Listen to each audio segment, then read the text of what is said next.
All right, we are live. Welcome, everybody. This is the inaugural podcast for the American Canaries. My name is Ken Katz, and with me is Jeff Ueck. Is that the correct way to pronounce your name? Buick. Yep. Ueck. So, we're trying something new here for the American Canaries. We're going to be trying to do a podcast on a regular basis. Um, I'm planning to be the host for almost all the podcasts. And along with Jeff, there's Mark Foster and Ryan Blumenthal, who are sort of the core people in the American Canaries. And we also hopefully will have a rotating cast of guests.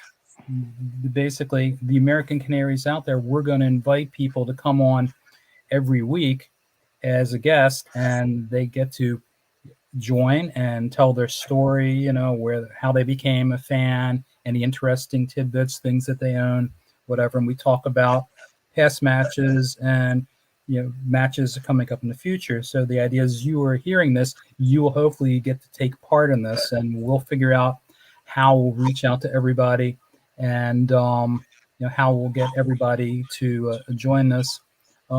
We are broadcasting this on a program called StreamYard. So anybody who would be a guest would just have to have a StreamYard account, which is free.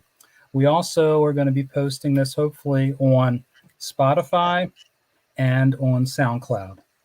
Um, so I will let Jeff talk because he's been doing this longer than I have. And Jeff is sort of the person who's sending out the stickers that some of you may have had. May have. I have. We been kicking around this idea very, very informally, and then it just really took off. It took off. Several people wrote back and said, "Man, how can we get involved?" Ken, you, and Ryan did, and Mark said, "Well, let's just do it. Why not?" Mark was one of the first people that I had met, quote unquote, met. Still haven't met him face to face. But he lives in Dallas, and I believe he ran into a friend of mine that I went to high school with in England, who turned me onto Norwich, basically, and it was kind of cool. So we touched base and we talked about this. This was just 2000, probably, I think in 2018, maybe. So the idea goes back that far, but I never pursued it by myself. And then Mark, it came up again. And Mark, I think, had talked to a few people, and I think you chimed in, and several of the people said, "How can I get involved? What can I do?" And it really, I mean, we're already doing a podcast. I have no idea how any of that works, but we're doing it. I mean, you want me to write goofy letters and send out stickers and envelopes. I mean, I can handle that. The podcast thing. We'll see how active I can be. But, yeah, it helps when my son has a journalism degree from University of Maryland and did all the social media. So it always helps. How do we do this? I'm pretty tech savvy myself, but I just want to make sure, my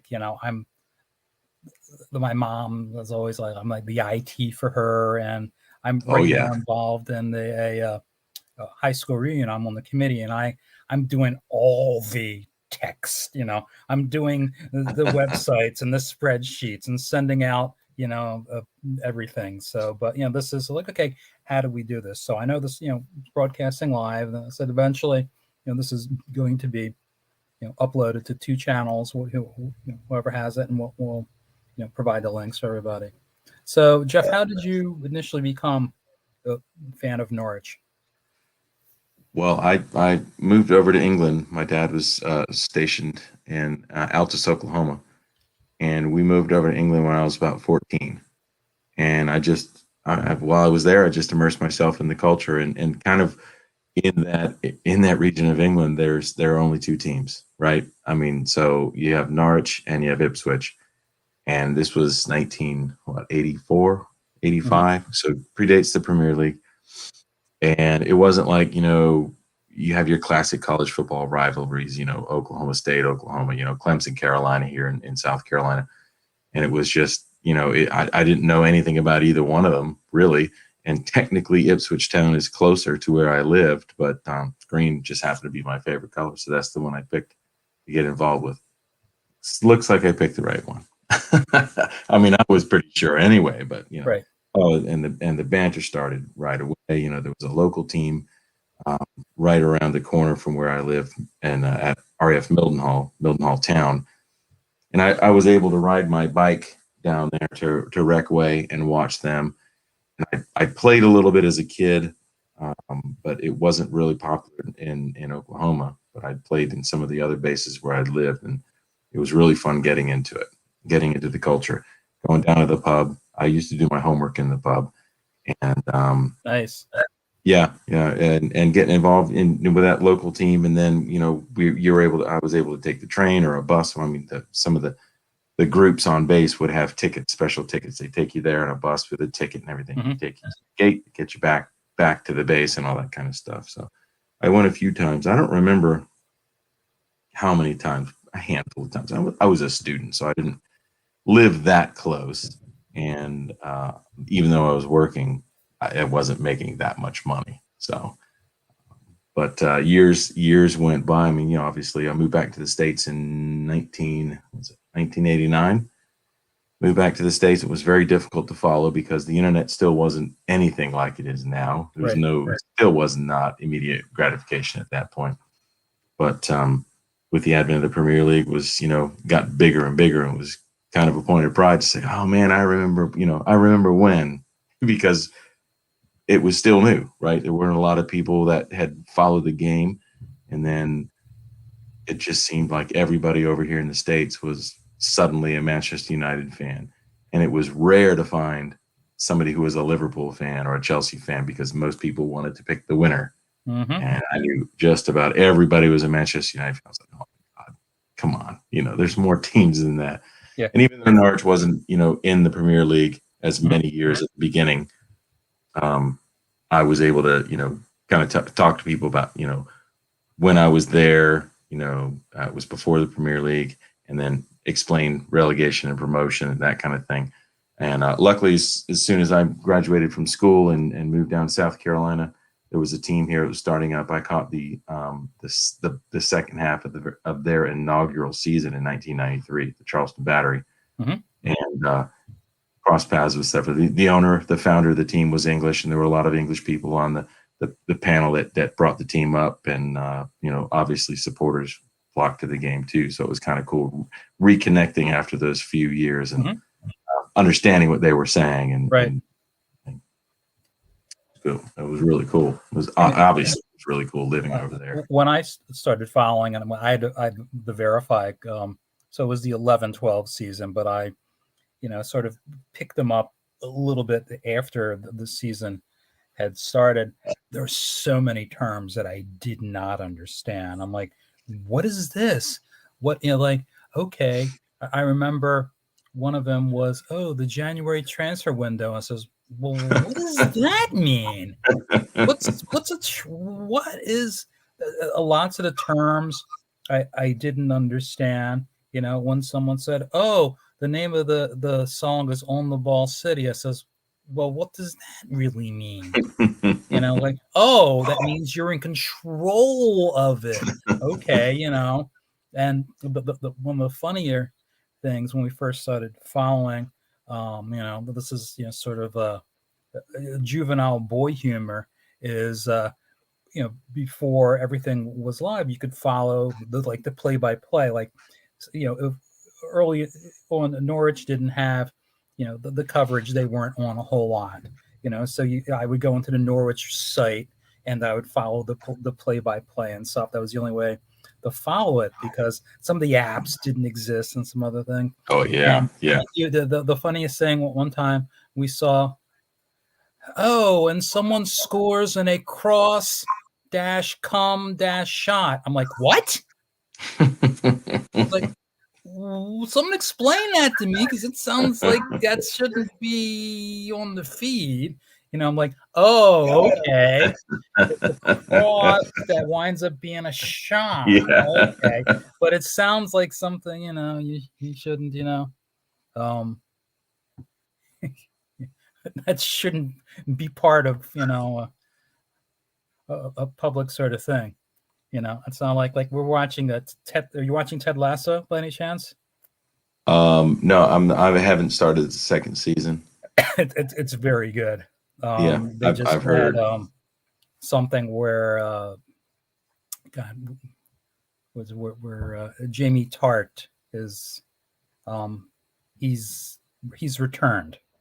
Oh And wow, he's didn't see that returned, coming. and he he, he's sort of told, okay, you're being too nice because you're passing the ball too much. We'll give you a signal to be a jerk. It's like, what would a signal look like? You'll know what it is. So the signal is basically everyone on the sidelines, giving him the bird. And he's like, oh, okay. Now, so I thought it was just kind of funny. And Arlo White's doing the game. Oh, we're sorry, for, the imaging that you Oh, just saw on oh the yeah, sideline. It's like, yeah, right. yeah. So Oh yeah, that it's was pretty funny. funny. It took a little getting used to how I guess unguarded the speech was when I first moved over there, and getting used to back then, and I don't know whether it's the same, but after 9 o'clock they could show certain certain bits of nudity on regular Mhm. television. Oh, there were only three channels, and some of the language, like I said, was unguarded, and it just kind of took me by surprise. But it was pretty easy to fall into the flow, honestly. And sometimes when I get too stream of consciousness, people have to say, "Hey, you should, you can't say that." Like, or you shouldn't say that in a meeting or whatever. I'm like, what? Oh, whoops. Yeah, Sorry about like yeah, never attending. That's an ultimate goal to actually attend. You've attended some over there. We were hoping to last year. We actually were hoping to go like early August. That was going to be a big family trip. Obviously, it didn't happen, that. Yeah. but we were hoping to go. Hearing the chants, I don't know what they're saying unless it's incredibly obvious. Right. I have no idea what they're singing, what the chants are. You'll have to, every sometimes on Twitter, someone will go, "Oh, that's what they're saying." The announcers aren't going to say anything, Yeah. especially Right. if it's off color or something. It's different. Like when Josh Sargent warmed up USA, USA. Okay, I've heard that before. Right. The Right. other ones, like, oh, they're singing on the Ball City. Okay, I I know that. Some other ones, I'm like, I have no idea what it is they're chanting because Yeah. I don't know what to listen to. But I understand there's a lot of off color language that's used in the chants. Sure. Yeah. Yeah, and the great thing about the other social media channels that originated in Arch are, they put those out there. They put Mhm. the words out there, like the Farkas on a horse, and some of them. I mean, some of them they just bloody make up on the spot. They just come up with it, and I'm guilty of doing that here. I'll just start singing it, and everybody's, I don't know the words. I said, I know, I just made it up. I just made it up right now. Mhm. Whether it rhymes with the player's name or where the player's from, or let's face it, I think everybody who knows anything or has written anything about chanting or songs from the terrace or whatever, they're all reappropriated, right? I mean, nobody comes up with anything that's really original. I ripped off the Emmy Buendia song for one of the guys plays here. He went to school at URI, and Mhm. that's almost the only thing that's different from the Emmy Buendia song, except for his name and that he came to the Battery from URI. The rest of it's completely ripped off. Gotcha. And I sang it, and it's not that difficult to learn. I just think people here are a little more guarded. They're not sure. This is, maybe it's completely new to them. I've run into people, it was their first match, and we're going crazy. We're singing, we're making stuff up, we're chanting, and there's a guy with a drum, and we have a Latin, the Latin drum section, they call themselves, and they're Mhm. just to town, and people just looking side to side going, wow, what do we do, what's happening? I was just go with it. That's all I do. So yeah, but I guess you're right, and especially if you don't know, uh, if there's an inside joke, if you will, if there's an inside joke or somebody's written one and they're agreeing to do that at a certain game, and it doesn't take long to pick up, then you can hear it maybe from one stand, and then it'll spread to the others. Right. You can't hear it, so it's not really obvious. But Mhm. that's what I'm saying. Those other I social remember one time it was a find boxing out. day. I don't know, maybe 5, 6 years ago. I'm like, it's 12 days of Christmas, but there's different words. I don't know what it is they're singing. So I asked our good friend Robin Sainty, and anybody who's listening, Robin is the head of the Canaries Trust, super guy. And I probably all four of us in the group are friends with Robin. So I said, Robin, what was the song they were singing? It sounded like 12 Days of Christmas. And it's like, not exactly. It was the 12 days of, who's the striker, who played for, he's famous. He's short. He's doing radio up there now. The striker who was there for a while. Not Darren Eady. I don't know. I don't know who it is. Who? Oh, come on now. Now I'm on the spot.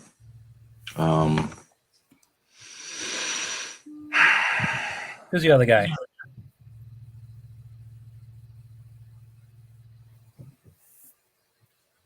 Drawing a blank here. Yeah, I am too. I mean, they've had guest commentators. I mean, are you talking about the guy who's usually there? No, I'm talking about it was like the 12. It's one of the guys who was a striker that was very popular. He was a striker in the past, very popular. Not Grant Holt.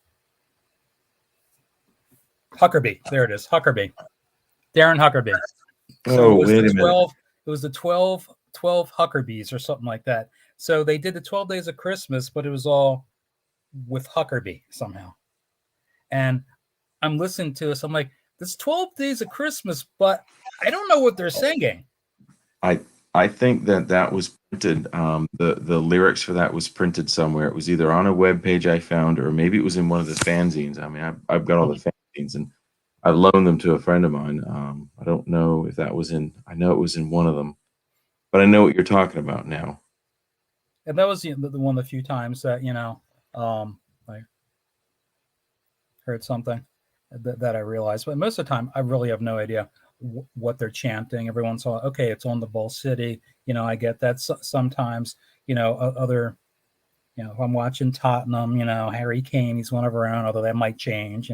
Harry Kane, a mercenary or something. I have no idea.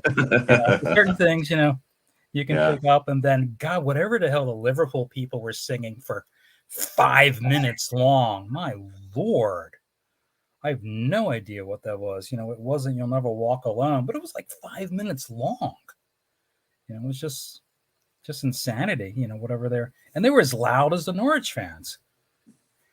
That was just lunacy. So what are some of the favorite pieces of memorabilia that you have, or favorite players?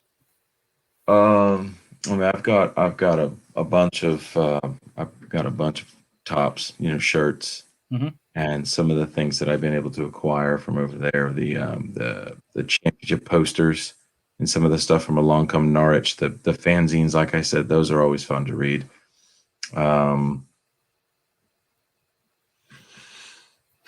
I don't have any, believe it or not, I don't have anything from when I was over there, and I don't know if I ever did or if it was lost because, sometimes moving internationally or state to state, which we did every 2-3 years or whatever was we'd end up losing stuff. But, the inflatable bird you can see over my shoulder, Ken, inflatable canary, usually whenever I place an order. And over the past couple of years, I bought all 3 kits when the change kit comes out. Wow. I haven't yet because apparently they're not in stock. If you're saying you're an XL, you should order an extra or whatever. Oh yeah, always go one size up. I've learned that the hard way. I learned that the hard when I have a. So I have 3 Norwich kits. One's actually autographed that I won. That's like one of those, like the Grant Holt years or something like that. One's autographed, and then I have like one the next year. Then I have the Ricky Van Wolfswinkel white, with the black sleeves, which I actually think is sharp. I'm probably going to get the Road kit, but I'm not really into buying it every year. There's no need. It's like, okay, that's nice. I also have And Mark knows this.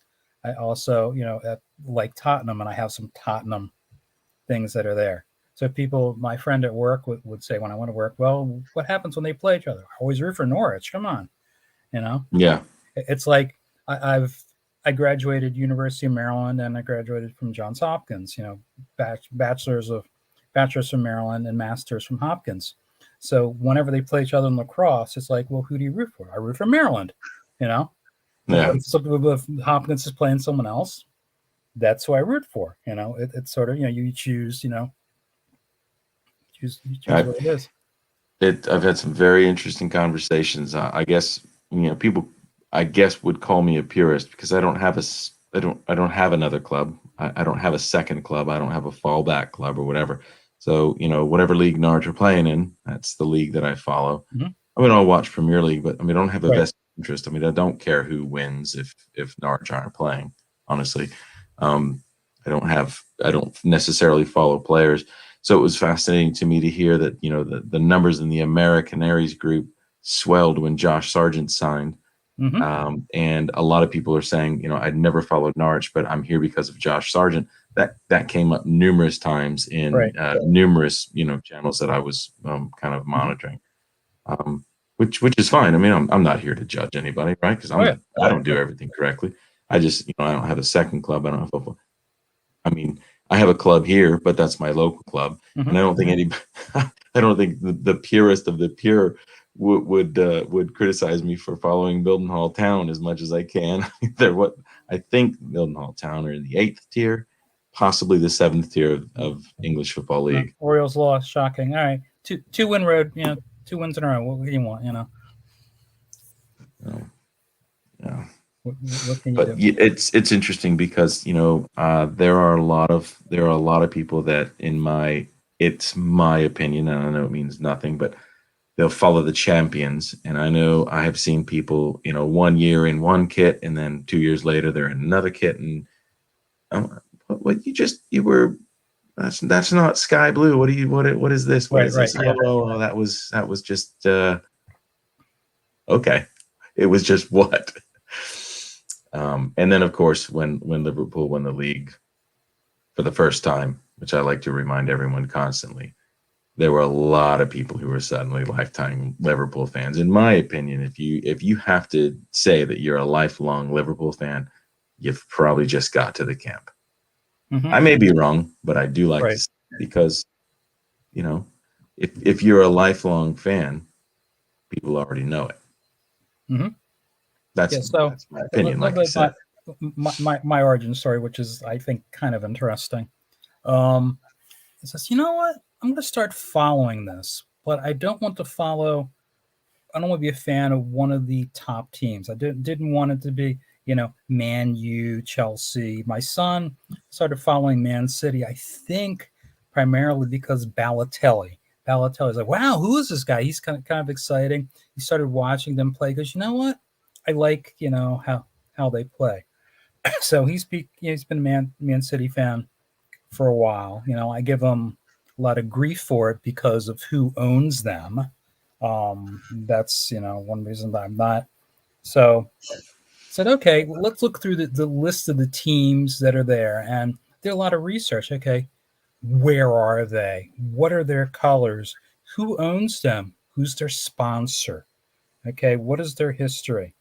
So okay, well, let's not be, oh yeah, I'm going to root for the Yankees or I'm going to root for the Reds. For people like didn't want to go, oh yeah, I'm a Man U fan. Okay, no, I wasn't going to do that. I knew Man U were the big boys, and I knew being a fan of them would just be stupid. Like, okay, you're just oh yeah, I'm a Man U fan. Yeah, big deal. It's like the other leagues where there's teams that I root for, but it's never the big. Although the La Liga, I do like Atletico Madrid. I think I like what they've done there. Serie A, I really don't have a team per se, that I root for. But it's like, okay, who would I follow in X, Y, and Z? So I did research and I had narrowed it down. Okay, and if you had just said, well, here's the list of the Premier League teams, which team would you follow? To me, Tottenham sounded like the most British sounding name I could think of. Tottenham Hotspur. It just sounded very, very British. I'm like, okay, did research on this. Okay, well, they're doing good. And then, if you don't know, for the people on the call, Katz is a Jewish name, and Tottenham has a association with the Jewish community of North London. It says, okay, their sponsor at the time was what, HP or something, and it wasn't a betting company, it wasn't an airline associated with Mideastern countries or something, oil money. I wasn't a big fan of it. I've done alternative fuels and fuel economy stuff for a long time, so I want a team that had ownership, had decent sponsors, and X, Y, and Z. So I had narrowed it down, believe it or not, to Norwich, Villa, and Stoke City. God knows why Stoke City was in there. You like the name, right? Um, the name was interesting. The history, it seemed like that was like a gritty, sort of a team. And I almost decided to become an Aston Villa fan because I thought being a villain sounded cool. But Norwich at the time, they had just launched a kit agreement with Aria, and they had a fly flying around here, and they had this interesting promotional video with like John Ruddy in goal, sipping tea, then the ball coming after him. So they were really marketing it in a fun way. So you know what? I like this. And then I just started following people. Okay, well, let's figure out. Let's use this. Let's follow. Start following people online. And eventually, I just became friends with so many people. Virtual friends with so many people. I think the very first match that I saw was probably like the 12:30 match on it when it was Fox at the time. They were playing Arsenal. So the very first one that I saw, like Steve Morrison scored a goal, and I think Van Persie scored one or possibly two. Arsenal beat them, and I remember watching the halftime. It's like, well, I don't know. I don't think Norwich is going to win. I think Arsenal's going to win. Like, why don't you guys? I was so mad at the people, at the halftime, not really knowing that, okay, Arsenal was very strong at the time. Like, well, come on, they're playing well. And of course, they won. But I remember, watching that on TV. And then, of course, Fox didn't really have, the web presence that they do now. So it was either on TV or it wasn't on TV. It's not, oh, it's not on TV. We'll stream it. Yes, stream from one of 10 platforms. Right, stream from all the platforms there. So it was either on TV or wasn't. And then when Norwich, went down to the championship when, God, who had it? BN had the contract, BN Sports, which had the contract. So they would show like one championship game. So maybe once a month, Norwich would be the match, that was there. And now when it's ESPN, it was like, of the, like 46, I would probably say 30 of the 46 were televised on, on Watch ESPN. And also interesting for those of you who are listening, ESPN, the stream for ESPN is really, really close to the actual time of the match, because the apps, you can tell if you're following by the apps, it's within 5 seconds. Peacock's pathetic. Peacock's really, really bad. I was watching last season, like towards the end, I was watching some. I don't remember which team it was. I was watching it, and it was 70 seconds behind in the first half. In the second half, it was 74 seconds behind. Wow. Yeah. So I actually complained to Peacock on there and got through DMs. They gave me 3 months free. It was ridiculous. I'm like, wait a second. I'm getting an update that says this team scored. They don't even have the ball. They're not even in the other team's half. I was like, I said, this is just, ridiculous. I know before the stream used to be kind of slow. we're watching. My son was like, "Hey, here comes a goal." Okay, really? Then you get excited because you knew something was happening within 15 seconds. It was like, well, yeah, here comes the goal. You got to wait another minute and 10 seconds for it to show up. So it was kind of pathetic. So I started following Norwich back then. That was when they first got promoted, and there was I forgot where they finished, but they were really quite competitive. That first year, then Paul Lambert left, and they brought in Houghton, and everything sort of changed. But it was fun to watch. There was enough that were on TV. I found out about the Pinkin, so I would like download the PDF of the Pinkin and print it off at work. Even though I wasn't supposed to, and then I would read that, on my bus ride. Some of the other fan magazines and things, I wasn't aware of. Then over time, with my Twitter account, I started becoming friends with other people and following things and seeing, what's going on. So basically it was, and it was like, okay. And then I bought some things like I have, it's over here. This is, let me get this here. I'm probably the only person in America who has this. So this is like sorry for my camera here. So I'm showing Jeff. So I have like the sideline jacket that Paul Lambert wore. You can see the badge here. Oh yeah, yeah. The shell jacket. Yeah, the rain shell jacket. Yeah. Sorry for the camera. So I have this, and then it's got the stuff on the side. So it's like the rain jacket. I'm probably the only person in the U.S. that has it. It was I think it was a surplus from the Academy or something like that, and I've worn it so much that I had to get the zipper replaced. So I don't know if that's because I wore it so much or the construction wasn't great. So, but I wear that. That's sort of like my lightweight jacket. I think I've had maybe 5 people recognize that logo over time. I've had a couple people talk to me. One guy, I was on the elevator one time at work, goes, "Oh, that's Norwich. Yeah, yeah." Look like, "Yeah, well, I recognize it." "Oh, thanks." And I says, "Yeah, it's because my cousin, played in the Premier League." I says, "Oh, really? Who's your cousin?" "Brad Guzan." So this guy was Brad Guzan's cousin, so he recognized. I only saw him one time though. I was like, "Well, that's kind of cool," That's so pretty, yeah, he interesting. recognized that. So I have that. That's my regular jacket I wear. Every once if I wear it, because I work in DC. When I would actually go into work in DC, I would get off right at the Library of Congress and the Capitol building. There's an intersection where there's 2 buildings of the Library of Congress and the Capitol building. Then you have one of the House office buildings. Then I would walk about a mile down to where I work near the Nat Stadium, and every once in a while you see people look at it and go, "What is that?" You see people just give a glance. Every once in a while you get a thumbs up or something like that. But I wear that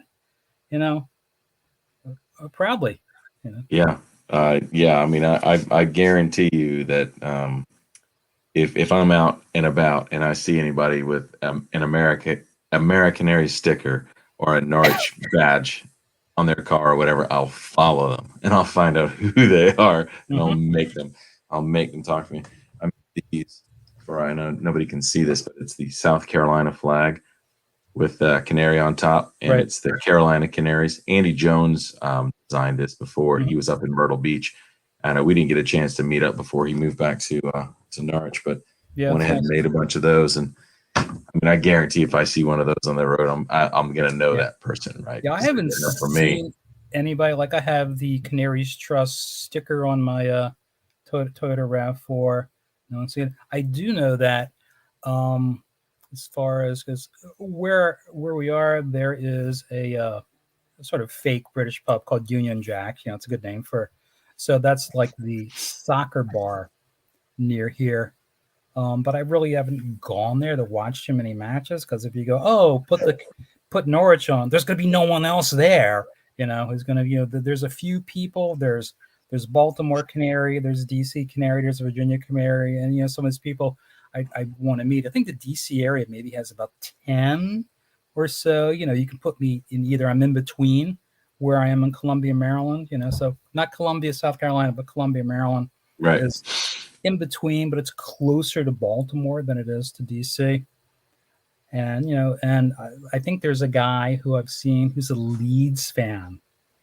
So I saw his vehicle a couple of times, and one time I saw him in the grocery store, and I should have said, "Oh, you're the Leeds fan." I didn't get a chance. It was one of those I regret not talking to the guy. And this was when a couple of years ago, because I'm like, there's someone who's a Leeds fan. I see the sticker on the back of his vehicle.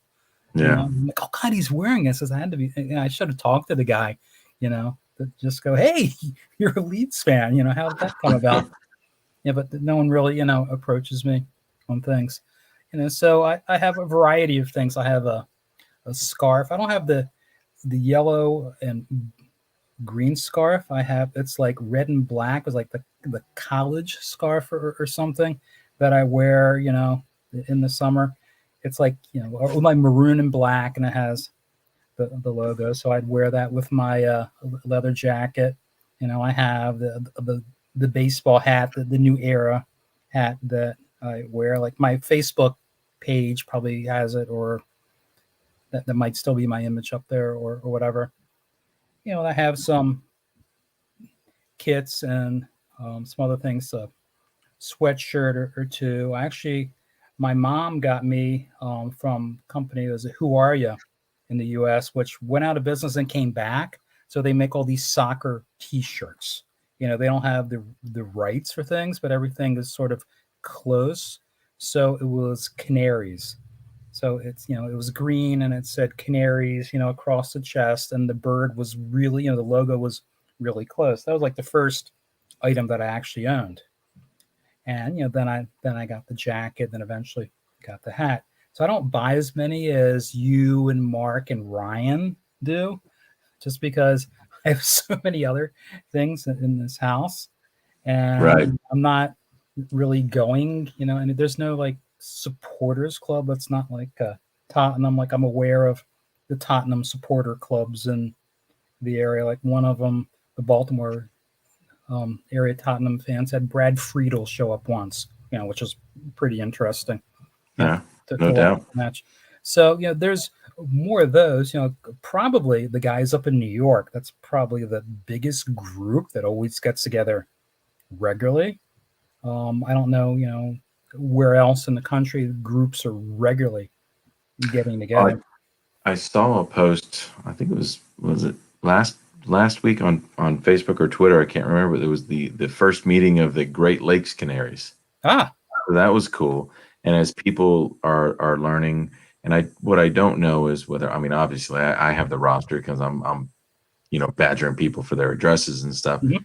But when Mark sends that out, it's sorted by state or whatever. And I know a couple of people have said, "Man, I must be the only person who's a Norwich fan in whatever, South Dakota, whatever." right. I go ahead and just send some contact information. I'm not going to send anybody's address, but a first name and a Twitter handle and email address or whatever. Because why not? I mean, why not get together? And it's interesting you mentioned Baltimore Canary. I assumed the same thing. He got in touch with me. We started talking, and I told him, I said, well, I forced a friend of mine who owned a business to kind of let me call his pub the official home of the Norwich City Supporters Club before it existed. And I dragged a few people there, and a guy that I met was actually from Norwich, was over here on a work visa, so we would kind of hang out. And he walks in. I said, wait. I didn't know him, and he's wearing a Norwich kit. So of course, like I was saying earlier, I walked right up to him. And I was like, "Oh yeah, holy crap! You must be here for the match." He introduced himself as Jan, the Baltimore Canary, and I said, "Wait a minute." He graduated from Johns Hopkins, so that's why his Twitter handle is Right. Baltimore Canary, which is pretty funny. So it was good to have one more person. Yeah, I think he moved further south. He's somewhere in Virginia. We never. No, he's here in Charleston. Okay, like Here in further. So yeah, Charleston. okay. Yeah. so that was kind of cool. You know, you can't go by the name, I guess, is the point, if there is a point. Right. But we had a nice little group, and I got some friends of mine to come and watch as well. He we twisted his arm a couple of times and got him to open up at 7 o'clock for those noon kickoffs. Oh yeah, yeah. And the funny thing is he's German, like obviously he's a Bayern Munich fan, but I Hmm. turned him into a Norwich fan. He's even got a Norwich shirt, and There you go. so I think that's pretty funny There because I you go. like to remind him, and he just tells me to shut up. So My one of my son's roommates, his first semester freshman year at Maryland, was from Germany, and he was from Mainz, so he had the Mainz um, scarf in his room. But he also said he was a fan of Bayern, so it's sort of like, well, I'm really from Mainz, but I'm a fan of Bayern. I think he right, went back, and his my son's they won like the intramural championship, whatever group they were in. They won the intramural championship for freshmen or whatever. He said everybody on my floor played high school soccer except me, which was kind of funny. They put him in a couple matches when it was out of hand or something like that, and he was like managing the time, so it's like, oh yeah, we're the champions or whatever. But it's like everyone was a high school soccer player except me, which was kind of funny. But he was, his roommate was from Mainz. I think he went back to Germany or something like that. I was like, hey, do you know where he is? Yeah, I think he went back to Germany. Like his a roommate that he had when he was in an apartment, like a kid who was a roommate when he was in an apartment was on the same floor and knew the kid from Germany. He said, oh yeah, he went back. So gotcha. it's interesting. And he was very good. He Yeah, also was very good at FIFA. They said people would come in and, and watch the matches and stuff in the room, yeah. which I is cannot do ridiculous. that. I Well, cannot I do that. played my son once. He went easy on me. The second time, it was not good. He scored a goal on me with Rob Green. Rob Green just took the ball and went all the way up the field and scored, and I couldn't stop him. It's okay. That's it. I suck. I'm I'm sure Greeno would appreciate hearing that. Yeah, it was like I couldn't figure out. I could figure out how to pass. Defense, I was horrible. Offense, I was okay. It was like the second time, and it's like, okay, now we're gonna play for real. It wasn't any fun, so I just let him do Yeah, it on his I own. I I found very quickly that I can't even hold that controller without pushing some kind of button. So I might get to run 2 paces and then kick the ball straight up in the air. I'm touching all the buttons. That there's buttons. If you push the joystick down, there's buttons. Yeah. I'm used to the joystick and one red button. Mhm. That's my speed. I mean, Atari. yeah, Atari 2600. Yeah, that's right. Atari. All right, we're getting because I'm trying to make this like 45 minutes or so. Oh, So okay. Yeah, so it's not too long. That's probably a decent length for this one. A little longer. So they have Leicester tomorrow. yeah, Um, I think they'll be more competitive than they I have think in the so. past. I also don't think Pookie's starting. I don't know. I haven't seen. I have not honestly. It's been really busy this week at work. I haven't really read everything I wanted to read. I'll probably do that when I wake up at 4 o'clock in the morning Mm-hmm. and just see what I can find out. I don't know. I mean, I saw that Pookie's picked up for the Finland squad, right, for international matches. I don't know Right. if that has anything to do with it with him playing. Uh, Potentially, I mean, kind of in the line of Marcus Stieperman, if he did have COVID at one point, maybe he's still struggling to recover that game fitness. I mean, listen, I'm not gonna lie. Even when I was in my best fitness as a teenager, I'm not in the shape these fellas are in. There's Oh just yeah. no way. Yeah. These people, I mean, they run like machines, and if they're Mm-hmm. just a little bit off, they're not going to play Right. like they can.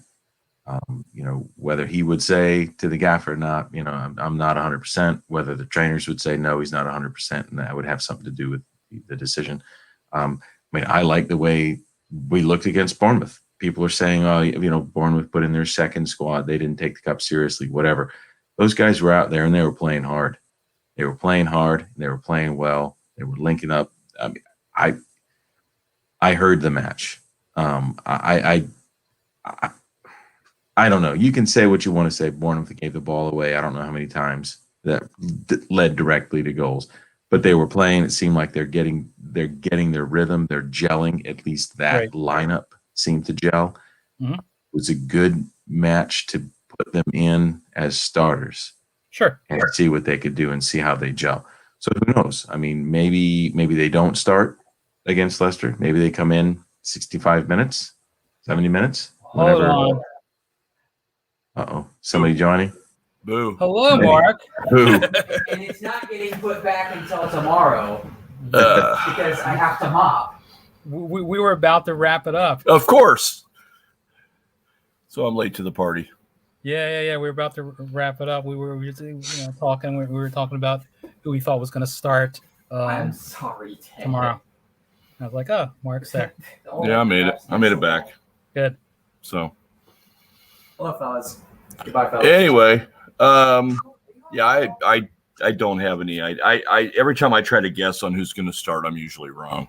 Unless we get into a very stable pattern, in which case, and that's usually in the championship where we're in such a stable pattern of winning and winning and winning, and Fark doesn't usually like to mess with that. So True. you may get one sub here and there from time to time based on, maybe who took a knock the week before or something like that, and that's about it. So Yeah, I'll I be don't- curious because I thought at Man City that he was going to play three at the back and then use wingers, basically the 5-2-2-1, and he didn't and got drilled for it. So I'm curious if they're going to do it against Leicester because Leicester's is a fast counterattacking team. right, I have no clue what they're going to do. They need to speed up front too. So we'll see. I always love seeing on Twitter everybody guessing what the lineup's going to be. yeah. I think it's like a pastime within the soccer world. It's weird because over here we really don't have that. I mean, you get a little bit of it in baseball. Should you move somebody up from the 5-hole up to the cleanup or something like that, but it's not as dynamic as what you see in soccer because you got formations too on top of the personnel. So yeah, it should be quite interesting. So yeah, I have no clue what it is. It's 10 o'clock. It'll be on Peacock. So right, Mark, you actually pick up the audio stream from yeah, the home games now, and I'll do that tomorrow because it comes with your international membership. Which I did not do. You guys did. I didn't do it this year. Well, I didn't do it. Huh? I didn't do it. I mean, it's still an option, is it not? I mean, I think it's still open to you purchase. could still. Still an option. I saw Sean O'Connor posted like he opened up the package and showed it on his Facebook site. Yeah. Mine came in last night, so it's all opened up. Got all my goodies, a bag of goodies here, and That's you get this. Well, you get this book of yellow rewards for companies over in England. I don't know what This is nice, but yeah, I don't need 10% off the best hand wash on the ring road. Or no, it's the best hand. It's the best hand job on the ring road. If you've ever seen the sign, I've seen that sign. nice. Tell me you don't have to hire a coach. Is that what you're trying to tell me? You don't have to hire a coach to go anywhere. You're not taking your team anywhere. You could use that coupon. Yeah. Voucher or whatever. But it's kind of cool to look at and see what they got. Oh, sure. Mm-hmm. No. But yeah, in fact, I've got actually tonight. I'm going to set up I don't have a premium subscription yet for Peacock, so I got to set that up tonight. I do. So I have way too many. I got Oh, we do too. Yeah, I have Peacock. I got the ESPN bundle. We have Apple Plus solely for Ted Lasso. Honestly, Yeah. See, I haven't done that one yet, and solely for Ted Lasso and Netflix. yeah, And of course, Amazon Prime. So it's like right. ridiculous. So I'm just looking. I just pulled open my phone because I've got them all right there. Netflix, Prime, Hulu, which means that's my ESPN as well, and Disney with that. Right. HBO Max, MLB, because I'm a T-Mobile subscriber and we get MLB for free, which is great if you live out of market from your team. I mean, for you, Ken, that wouldn't do you any good because all your Orioles games would be blacked out, and probably the Nats games. Not that you care about them. What are you saying? What? I have MLB TV. Well, I have MLB free. I'm as an Orioles season ticket holder. They give it to us for free. It's a nice little perk. We get these. But they black it out though, right? They black out your games. They black out the games, but we have the cable subscription. So we have Masson Mid Atlantic Sports Network. Right. We have that. So if it's in market, then it's blacked out. Yeah, MLB TV really doesn't help. Sorry, my camera's like annoying. I don't know if it's a still figure out that setting. I don't know. I'm just I think maybe next week I'll go what's the deal. It's either a proximity sensor or motion sensor, so it will also if I did the hat like this, it probably wouldn't right.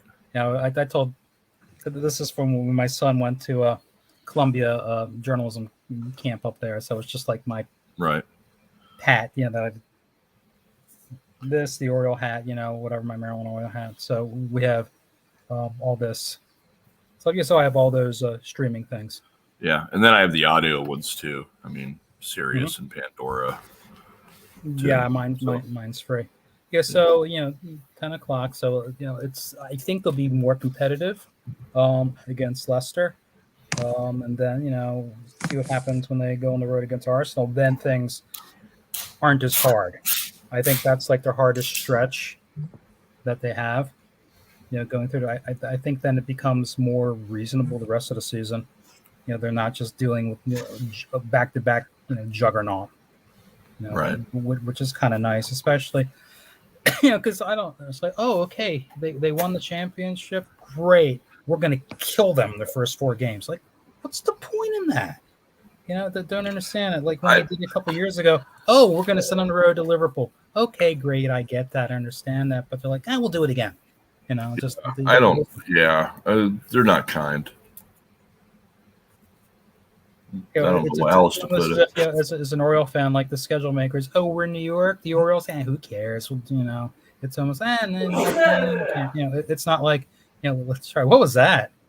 I think that was my son. I don't know what that. What's going on? Oh, it was a sneeze. A sneeze. Okay. I got my headphones in, so I mean, I heard something, but you guys, Gotcha. Jeff was like, "Oh my God, what was that?" Car just drove through the front of my house. What was that? Yeah. So, Jeff and I gave a little bit like how we became fans, talked a little bit about stuff, and talked about the stickers and some other things. So because we're going to obviously broadcast this, so a reminder. When we do this, hopefully we'll do this on a regular basis. I don't know if it'll be every week, every 2 weeks or whatever, depending on the schedule of everybody. Ideally, we're having American Canaries come in as guests. Right. So the idea is that it's not just, the 3 of us here and Ryan. It's hopefully at least myself and maybe one or two of you guys, and then a guest, someone who belongs to American Canaries. So we're either going to reach out to them or they can reach out to us and say, hey, I want to be, a guest. The technology we're using is a website is StreamYard. You can get a free account on StreamYard, and then I'll just provide the link to, whoever it is, and they join. And the idea is that, every time we do this, somebody different is on, and they get to, become part of the guest, right? Whoever it is, and and then they get to tell their origin story, some interesting things that they have about Norwich, and then join the conversation. So Makes that sense. becomes So that's what we're trying to do. So those of you who are listening, and Mark, we'll have to figure out what's the best way for them to either just say, "Hey, I'm interested," Sure. and figure out how we're going to do this. And think about potentially opening up kind of like a forum style. Ask anybody, are there specific questions you would like to hear from AmeriCanaries member? Whoever's on the podcast or whoever's on the panel, are there specific questions that you would ask, or specific information that you're interested in? It could be off the wall stuff. It could be fun. It could be entertaining. It could be, interesting, whatever. And we work those into the shows. It's kind of like, Sure. when Talk Norwich City did the live thing, they talked about everything that came on. They got people, Lucas was on, they got him on there, that kind of thing. What do they want to see? What do they want to get out of it? The more Lucas, feedback. if you're listening, you're definitely someone we want to have, as a guest. Oh, no doubt. No doubt. Right. Yeah. Yeah. And there's, it's just kind of, it's fun doing this thing, badgering people for their addresses. And I finally got the stickers all the way around the world to Guam, which is kind of cool. There you go. And, there's several now in, I think, Argentina, several more in Brazil. And just, it's me contacting them and making sure that the syntax for the address is right. Because if you send it without the right syntax, it might never get there. Yeah. Postal codes and all that. Yeah. Oh, exactly. And I sent it to Lucas. I made my best guess based on the roster, the Excel sheet. And then I asked him, I said, well, I sent one and I have no idea if I had it right. He corrected a few things. That one got there. And then 4 weeks later, the first one got there. So, I was like, well, share it with whoever you want. I mean, whatever. You got two sets or whatnot. Where is he in Brazil? He's in Rio, somewhere outside of Rio. Yeah. Yeah, I mean, just because the large cities doesn't mean that's where they are. Brazil's no, not at all. And they're certainly not. There's a pretty big contingent. I mean, now that Mark's on, we were talking about where people might be able to meet up and how many people have met up, how many groups have met up, and there was one person, I can't remember whose name it was. I'm terrible with names, but who said I must be the only Norwich fan in Nevada. And turns out that nope, you're not at all. And you sent that list of names with contact email addresses. So yeah, I've done the same thing. If I catch that, I'm like, nope, you're not actually. Here's a few. Yeah. I'm the only one in Denver. I'm the only one in Twin Cities or wherever it's been. There's no, I mean, come on, guys. There's more of you than you know.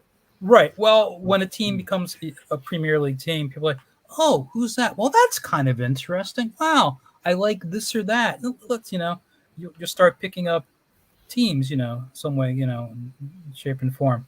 I'm sure Brentford, when they've won the first match, probably picked up a lot of fans. Oh, yeah. Wow, look at these guys. Look at these plucky little. They look like fun. Look at the manager, man. He's a cool looking dude. Yeah, let me, be their fan. I'm sure a lot of people, Well, I've used this analogy before. It's like those mid majors in March Madness. I mean, the plucky little club that goes and beats somebody, and all of a sudden people get interested in that club, if only for a few weeks. But this is a whole season we have, so maybe it, it actually turns into something longer.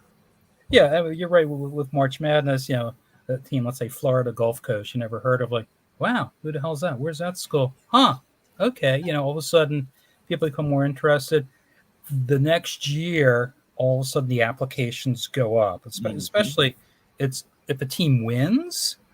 As a Maryland grad, I remember after Maryland won in 2002, they had a record number of applications. Right. Oh, this is the cool school.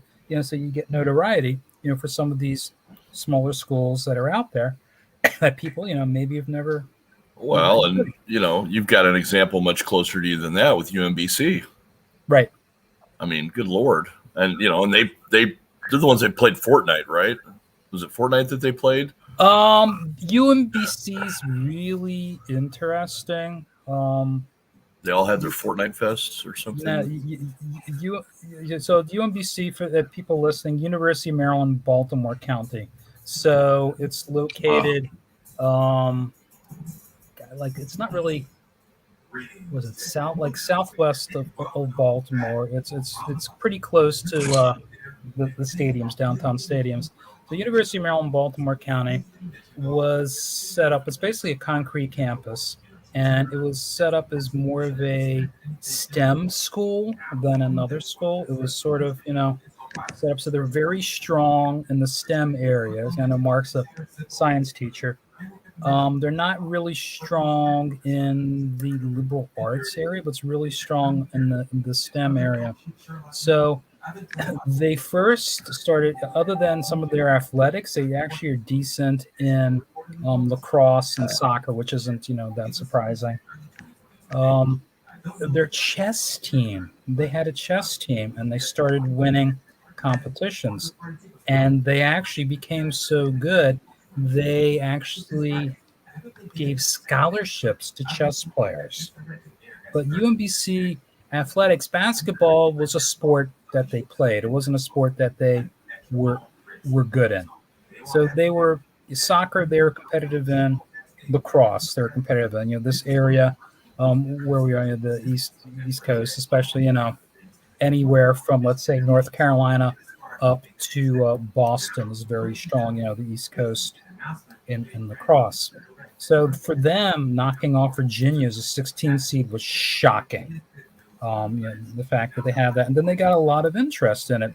But UMBC, as opposed to a smaller school, especially a school that's a branch of a larger school, it's like an isolated campus. It has a cement road, like a circular cement road around it. You can't walk from the campus to anywhere. You have to drive everywhere. It's not located next to anything.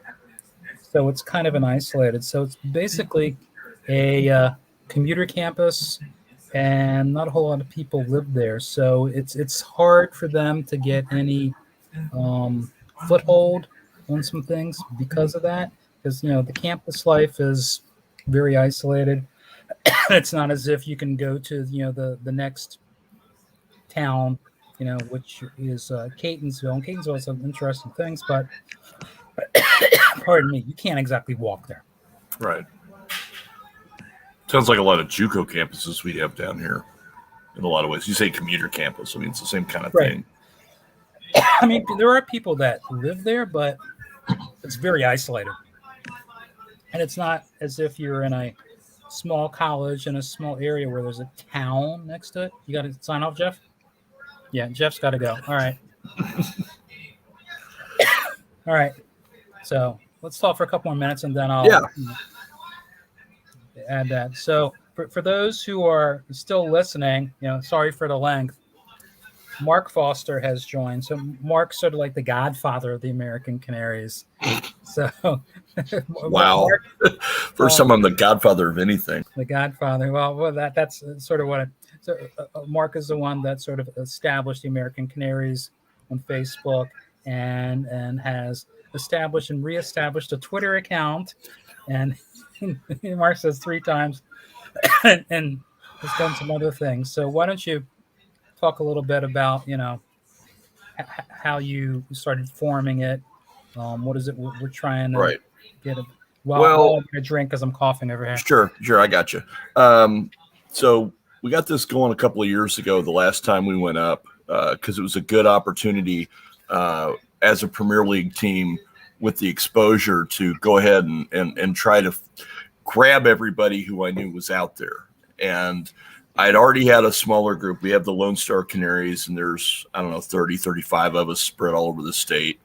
We don't actually get together a whole lot because nobody's going to go down to Houston for a watch party. They're not going to come up here and, any other cities around. We got a whole bunch of folks way out in the boonies of West Texas, and, they're not going to come over and watch a game. Boonies in West Texas? Anybody from Mule Show? No, but I've got Borger. I've got some Amarillos, and I've been Amarillo. Yeah, but Muleshoe. I mean, I know all about Muleshoe, being an OU guy, and also my last offensive coordinator. His dad is like the legend coach at Muleshoe. Yeah. So. No, I thought there's still listening. Coach Woods. Mark, a funny story about my best friend when he attended a wedding there, and he actually got left at the bride's mother's house when they were doing pictures beforehand, and they sort of forgot about him where the wedding happened, and they had to come back and get him.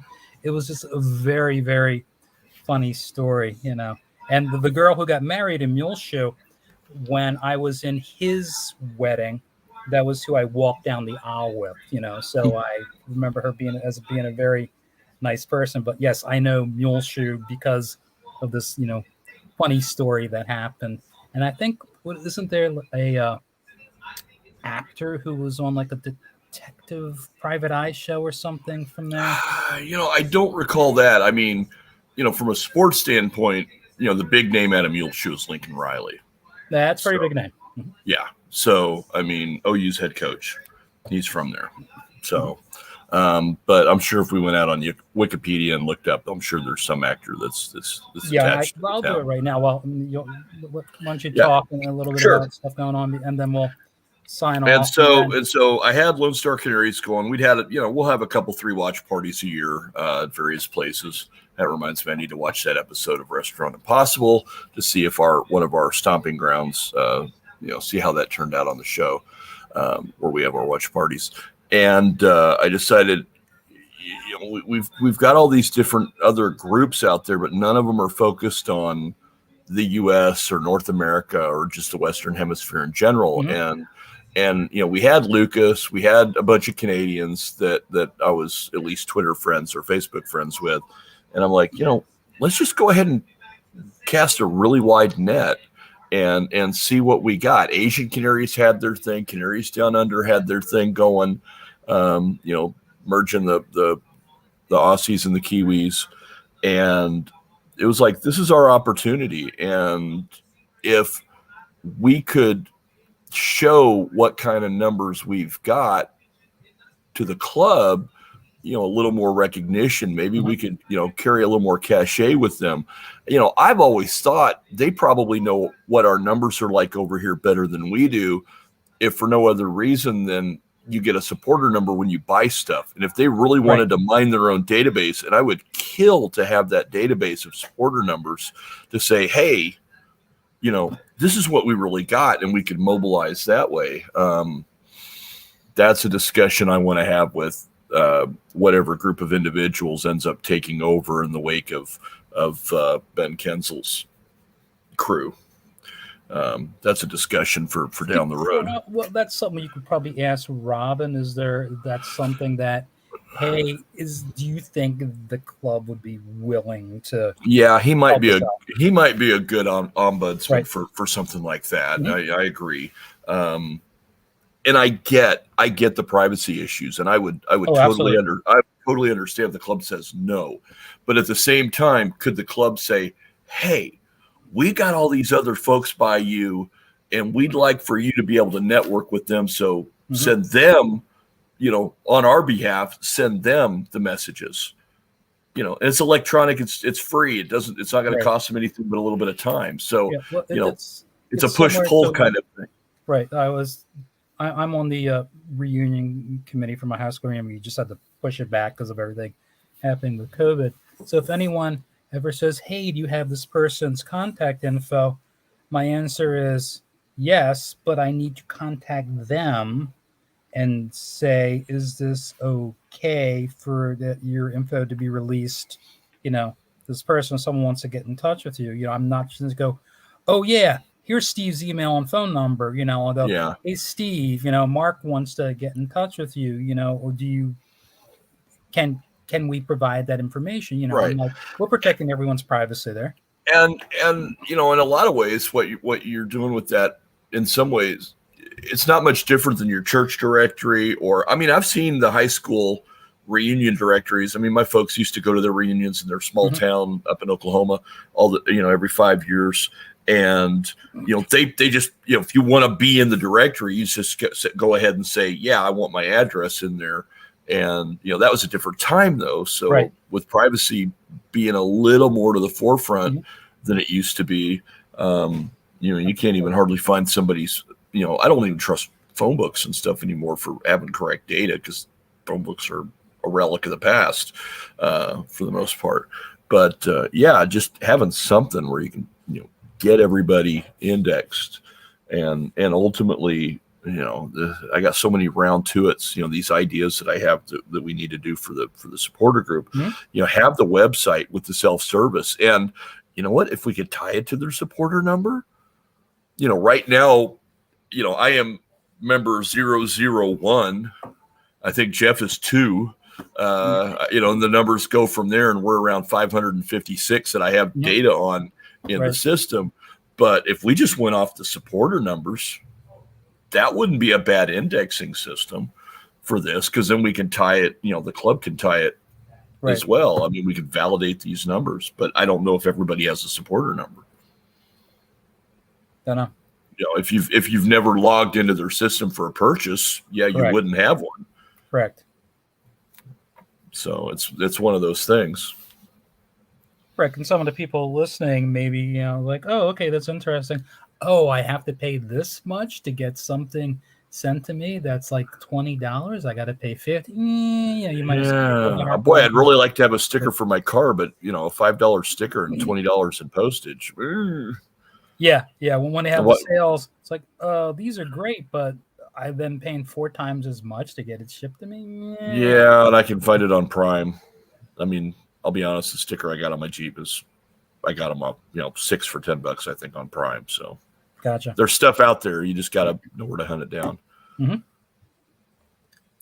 So I was telling you, if people are listening, that we're using StreamYard to broadcast this, and then we're going to eventually download an MP3 file of this and post it on Spotify and SoundCloud.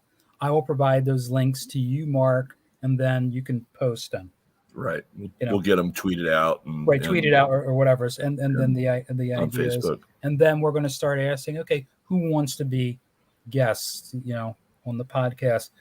There's some members that we know are very active that are probably natural people to reach out to, but I say we just open it up to whoever wants to do it.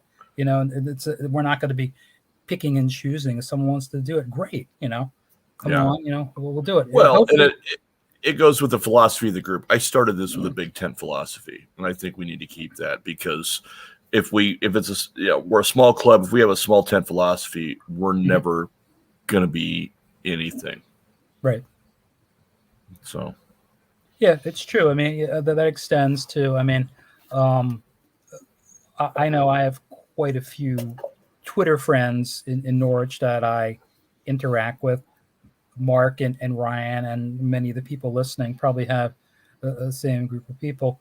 Eventually, when I go over there, I want to meet as many of those people as possible. Yeah, I want to meet as many people as possible, because you get the sense that so many people know each other and, hang out and are supportive of each other, and are friendly with each other. Like I say, oh, look, Anita went out with 4 other women. Well, I know 3 of them. Who's that one? The people that I've interacted with. And it's really funny you bring that up. I mean, this is 20, 30 years ago, but back when the internet was more like email lists and things like that, there were a bunch of us back when they reformed the old Central Hockey League, and we were all hockey people here in the Central South Plains. And we had Oklahoma City, Tulsa, Wichita, Dallas, Fort Worth, Memphis, and then later San Antonio. And we actually had this list of people. And we had get-togethers. Mm-hmm. And we had a get-together in Oklahoma City. We had a get-together in Fort Worth. We went down to San Antonio one year, Tulsa, and we'd get together and we'd hang out for an afternoon and drink and if the playoffs were still going, NHL playoffs, we'd watch the game that night, or go skate or do something. And it's kind of the same thing. These are people that you only knew online, but then you'd get together once a year, or maybe you'd see them because we all did road trips. Mm-hmm. Because I mean, the league at the time was still very compact, and it wasn't a big deal to go up the turnpike to Tulsa or run up 35 to Wichita and come back that night for the game. You did that. You'd see the people at the arena there as well, but it's the same kind of thing. You want to, hey, I know all these people. I've known them online for years. It would be great to finally meet them. Mm-hmm. Yeah, I'm doing a lot of that. I'm an Orioles season ticket holder. Some of you may have heard that, and the Twitter, which is always funny. Oh, Orioles Twitter, they're like Norwich Twitter. It's people that aren't on Twitter, like. You mean there's like a sub Twitter? No, it's just the group of people that all are talking about one thing. It's like fill in the name of the blank, Twitter, So at certain points of time, like tomorrow, while I'm watching, if I'm following Twitter, Norwich Twitter is my whole feed is Norwich Twitter. If an Orioles game is on, it's all Orioles Twitter.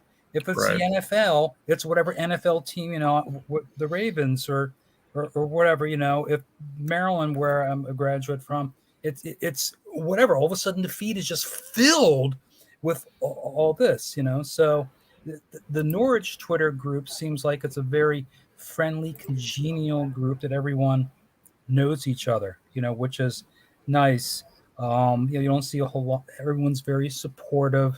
It's very welcoming, and you meet a lot of people that way. And eventually, those of us I haven't been over there yet, and I haven't met anybody yet in person, but like going to an Oriole game, hey, you're going to be there, great, let's meet up. So the last couple of years, obviously not last year, we're meeting many more people, my son and I or whatever, trying to meet people. Oh yeah, we met this person, and it really helps a lot. And then he has his own podcast that he does for the Orioles. So those who are Oriole fans with a sense of humor, it's called Pod Valleca. Okay, after Pat Valleca, the useless utility infielder. So, but he's doing that where he is interacting with as many people as possible. He's has 2 guests come on, and it's people from Orioles Twitter. So the idea is those of you who are listening, it's hey, we want you to come on and be a guest, and so to expand the breadth and make have you more involved. You become more a part of this. Right.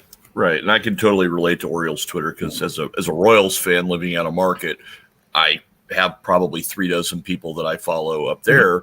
They're Royals Twitter, or and a lot of them carry over with the Chiefs because I'm a Chiefs guy. I grew up up there.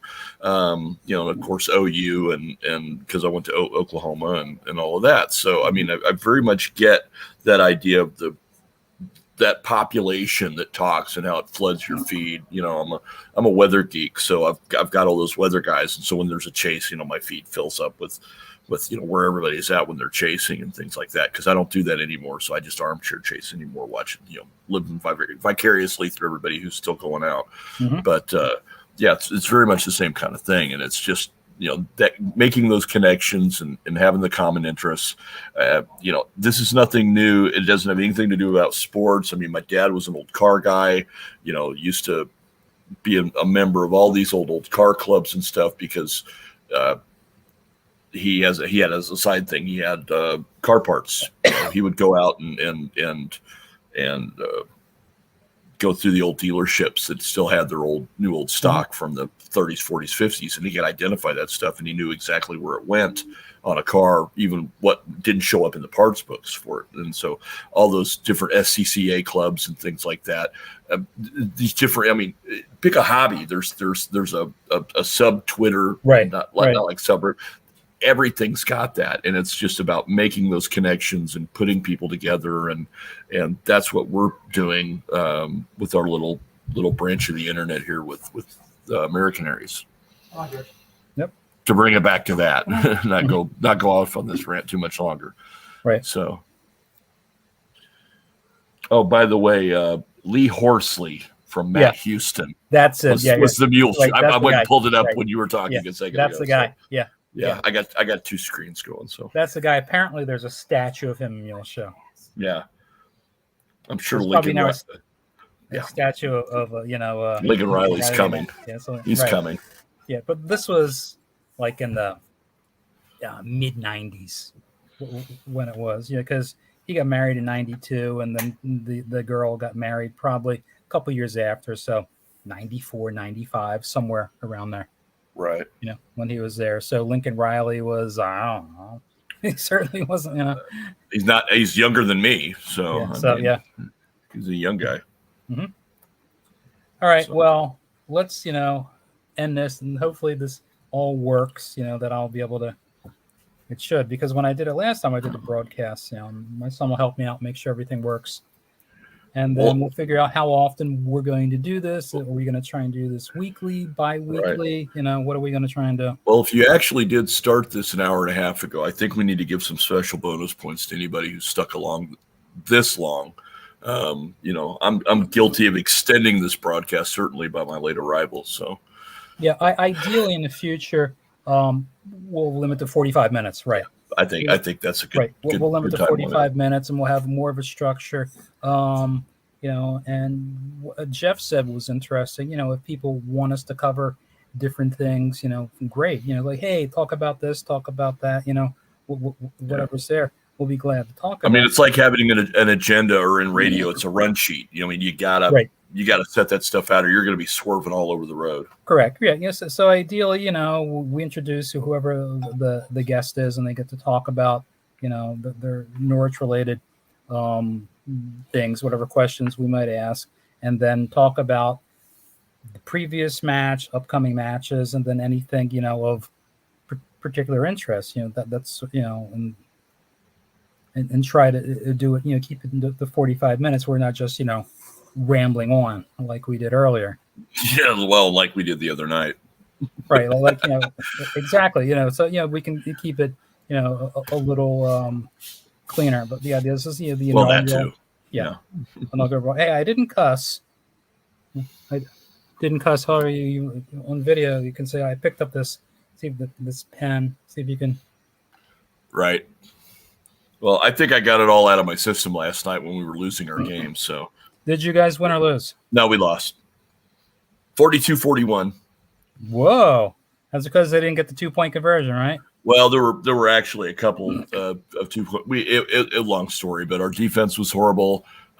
We had 17 penalties. We made all kinds of mistakes. We should have won that game by 3 touchdowns, but our defense couldn't make any stops. And our offense, for scoring 42 points, should normally score a lot more.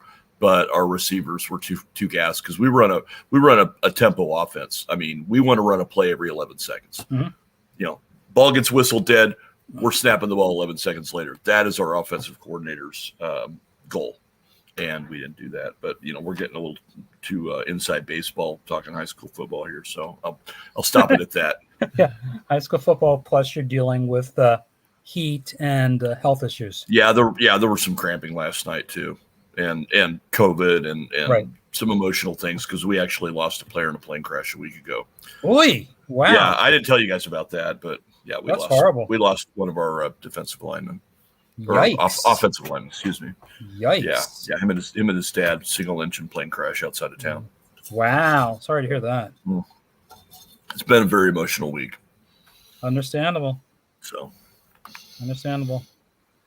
All right, well, let's end this, and then we'll figure out if we're going to try and do this weekly. We also have to figure out what day works for most of the people. I know for Mark, Fridays don't work because he's not for the next Texas, 3 months. And as you know, Friday night lights, and I, when my son was in high school, he's now a college graduate, journalism degree. I went to virtually every Friday, sometimes Saturday, football games with them, whether it was home or away. So, yeah, Fridays were out for us. Also, Friday dinner was often, they got right. Chick-fil-A for catering. Okay, fine. I'm not a huge fan of Chick-fil-A, but honestly, the quality of Chick-fil-A was far better than any pizza they got from anywhere. And my stomach like me because some of the cheap pizza just gives me vicious heartburn, so that's Fridays. I've become quite the pizza snob now that my youngest son's been working for Mod, so I rather like Mod pizza. There's one by us by our local mall. Yeah, Mod is very similar. Mod is similar to Blaze. It's also similar to Latza Pizza. It's the same sort of a thing. Yeah, individual sized. Right, same sort of thing. I think Mod has the milkshakes. No, at least not down here. We don't have milkshakes. Oh, the one up here has milkshakes, and they had all the high schools except our high school on like a big wall. They had something for some reason. Our high school didn't make it, so they were really trying to reach out. So they have milkshakes. There you go. Mud pizza, yeah, but Blaze, lots of Pie Five. God, there's so many. We've of got them. those. Yeah, we've got some of those. It's all the same thing. It's all the same thing. For $10, you get your own pizza. They stick in the oven. It's supposed to come out in a couple minutes. And they have pretty good salads too. Mm-hmm. So I get the salads a lot. Need to be eating more of the salads. All right. Well, I'm talking about food, so let's sign off here. Hopefully this all works, and I'll be able to provide the link. At work, when I did the sample, it worked, and I was able to load it up to the SoundCloud, and we should be able to, be able to load it to SoundCloud and Spotify. I'm pretty sure his is. Oh, that's the test. Where was? I'm trying to look where his. Here you go. This is on Spotify. Okay, so the one he did is on Spotify. So I know we can listen there. So we're going to call this episode 1.1 or 0.1 since it's a pilot? The inaugural, whatever. Yeah, the basically the inaugural one. I forgot what he called it. So just like the initial broadcast. It's not like week 0 in college football or whatever. Right. Yeah, it is. Okay, let's make sure this works. Talk about what we're going to do, and then we'll have a much cleaner broadcast in the future when we know what's happening, and have some sort of more of a construct of how to do it, and then figure out what night works best for everybody at some point in time, whether it's Sunday, Monday, Tuesday, whatever works best for people. Right. And try to do it somewhat regularly at that particular point in time. Sure. So we have enough time that's fresh, like the previous match is fresh, and then we have enough time to put it out so people can can look at it.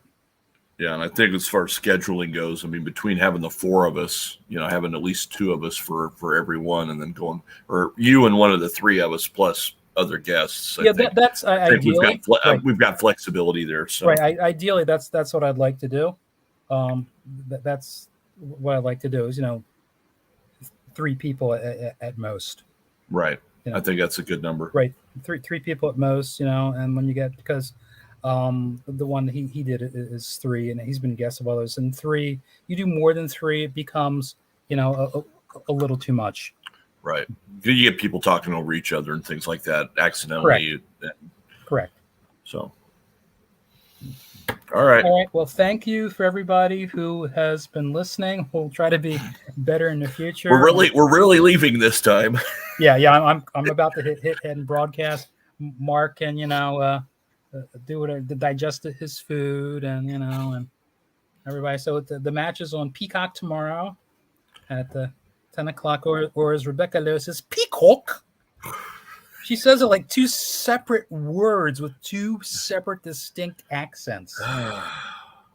Well, living in a state with its own multiple distinct accents, I'm not gonna. I don't rail on accents anymore. So no, it's just interesting where she did it. It's like it's not Peacock, it's Peacock. I'm like, that's 2 different accents for the same word. Someone just showed up in the background. Yeah, my son's being a smart aleck. Yeah, but one of them. It's fine. One of my sons. Yeah, the one that didn't. I personally can do a variety of accents, lots of different voices, so I won't. Yeah, won't same bore here. Anybody. Same here. Yeah. Although I should have done my Cookie Monster. I was wearing my Cookie Monster reads books shirt, and I should have done that when I was at the gym. Yeah. All right. Well, I think we need to sign out. So yes, have a good night. I will see you online tonight and in the morning, obviously. Yeah. So, all right. Have a good. Thanks everybody for listening, and we'll be better in the future. Yep, we will. Okay. Later, everyone. Thanks.